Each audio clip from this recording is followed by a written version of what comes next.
Hey folks, today we're going to look at my no filter, no CO2, no Ferts aquarium. This is a dirted tank that I set up about a year ago.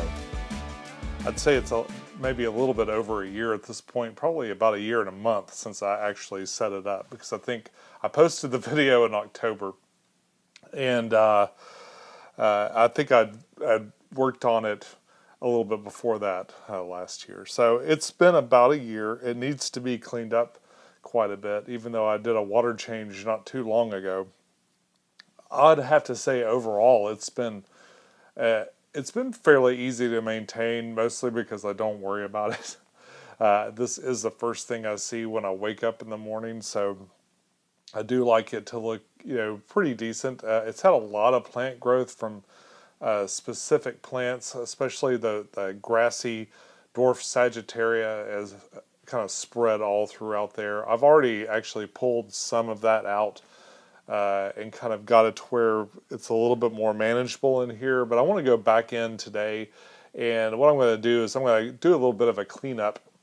It's got a lot of algae still on maybe some of these older dwarf sag leaves, the like grassy parts here in the middle, and I'm going to clean that out, and a little bit of excess algae across the bottom, and sort of just trim out a bunch of plants that maybe aren't doing as well, or maybe are kind of a little bit older, and leave room for new growth, and just kind of see where that goes. Just a quick cleanup. There's not a real problem in this tank. I did have shrimp in here before. If you remember, I made a video where I'd added a bunch of shrimp in here. Most of those shrimp passed away. The exception has been the mono shrimp. They are all doing just fine. I'm not sure what happened with the other shrimp. It was probably one of the worst shrimp die-outs I've ever had, because usually if I put that many together, they end up doing okay. So really all I can guess is perhaps it was planaria, perhaps something else. I did put some other fish in here. I put some rosy barbs in here before. They are really, really good algae eaters, so they kind of helped with the algae and any planaria that were around. I went ahead and let it sit without adding any more shrimp for many, many months. I guess it's been at least 3 or 4 months. And I've just now added back some blue shrimp that I got from Rob's place, if you saw my video last week. So I also added freshwater isopods in here. I did this a long time ago. It was actually the first tank that I thought of when I thought about the freshwater isopods. They ran around for several weeks, and I would see them here and there, and then just lately I haven't seen any. Now, I don't know if that means that they're just like keeping a low profile. Maybe they're all under the wood and stuff. It's really, really thick and dense in here, and that's kind of why I want to get in and clean it out a little bit. Maybe if I empty it up a little bit, I'll see things more often, or maybe I'll stir up something that's like been lurking under there. Now, inevitably, when I do this cleanup, it's going to be a little messy in here, and because there's no filter moving water around, it takes a few days. So we're going to do a little bit of a cleanup in here, and then we'll come back in a few days and see how it's been. I just want to say, though, I've had really good growth with the dirt. It's been really good and consistent. It seems to still be growing things really well. One thing that happened to me with the 55, when I did my dirted 55, is that after about, I guess, 8 or 9 months, I did one big trim, and then suddenly nothing would grow. And I didn't know if I just disturbed it or something, but I think I just didn't put enough dirt in. And this time I tried to be much more generous with the amount of soil that I put in here under this cap. So hopefully it goes for a little bit longer. Now, I've heard some people say it can go for many, many years, but I'm not certain. I'm not certain. But we are definitely past year 1, and as far as I can tell, it's still growing plants really well. I'm also going to go ahead and do a water test, and I'll put some parameters right here so you guys can see it for the folks that really like it. I don't really check my water very often, and this doesn't get a lot of water changes either. I do water change maybe every 2 months or so. But even now, looking in here, I see a blue shrimp running around, and he seems fine. I added initially, I think, 4 a mono shrimp in here, and I've seen 3 at once, so I know I have at least that many going. Several of them are the same size, so it's really difficult to tell one over another. They look a lot alike. Oh, and cleanups like I'm about to do, I don't do very often. I guess I say that. I just pulled some of the dwarf sag out of here just a few weeks ago to help clear it up a little bit and to kind of check things out. But I really don't pull plants out of here very often or really mess with this tank very often. It is definitely on autopilot. All right, so it's the next day and it's a little hazy. I actually had to go in here and clean it up a little bit. So it got a second water change. And it is quite hazy. And I'm so tempted to put a sponge filter or something in there, but I'm just going to let it sit for a little bit and see what it does. Hello, it's been a few days. Actually, this is exactly 1 week since I did the cleanup in the tank. And it's already started to get a little bit of algae on the glass, but I decided to forgo cleaning that and go ahead and shoot this. After I do this, I'll try to clean up the glass and maybe shoot a few more shots at the inside of this tank. But it cleaned up really nice. There's still a lot of work to do. I don't think the bottom of this tank has really been seen in a long time. Like, it was so overgrown with that dwarf sag. I decided just to pull most of it out.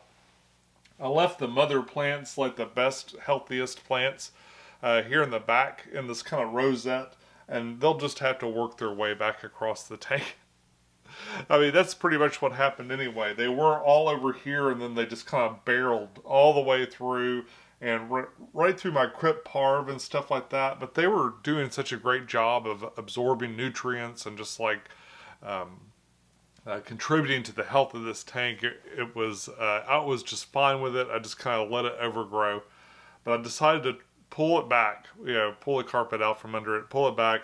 So I pulled all of that stuff out of it. Some of it I was able to keep, and some of it I just tossed out. But a lot of it had a lot of algae on it, so I didn't want to share that with friends. Any little healthy pieces, of course, I put away in the sump to give to people later. So it's real fuzzy on the bottom right now, and there's a lot of algae in there, but I think that will actually clear out eventually. I've seen it come back from this before. So I'm just going to wait it out. That crypt parv, despite having that dwarf sag everywhere, it looks like it's doing really, really well. It grows great in this type of substrate. Like, that's the one thing out of my 55, my dirted 55. It did really fantastic. In fact, that crypt that I grew up in there ended up in the Megaflex. So the little carpet that you see in the Megaflex was all started in my dirted 55 tank. And it's kind of interesting how those little pieces and components float around. And I've been doing keeping aquariums and like making videos about it so long at this point. It's hard to remember always where things came from. I switched out the rosy barbs for cherry barbs. I like them a little bit better. Both, I believe, eat algae pretty well, but I'm going to see. We'll see how they do. I have some more rosy barbs in my anoxic 20 gallon. I'm thinking about adding them in here and just having a school of those fish in here. They're one of my favorite fish. They're very colorful and instantly add that little splash of red, a deep red to a tank, and I like that. Of course, I have this one female endler that's like been in here forever too, and she's mainly in here to eat planaria. She's growing really slowly in here. Another creature I have in here is the donkey-eared pond snail, and they're in all my tanks. They come in whether I ask them to or not. But over the years, I've grown to love them. I did release an assassin snail in here for population control. I saved it from another tank that I'm tearing down that I haven't really talked about too much, but that Hydra 25, I decided to tear it down to redo it. And I noticed that I had an old assassin snail in there. I only have like 4 of them left. But they get really old. They live a really long time, and sometimes you don't see them a lot because I think they bury themselves. But I saved it from that tank and I threw it in here, and I've seen it a few times since I threw it in there. So sorry, donkey ears. And the little population control released a little chaos into your environment.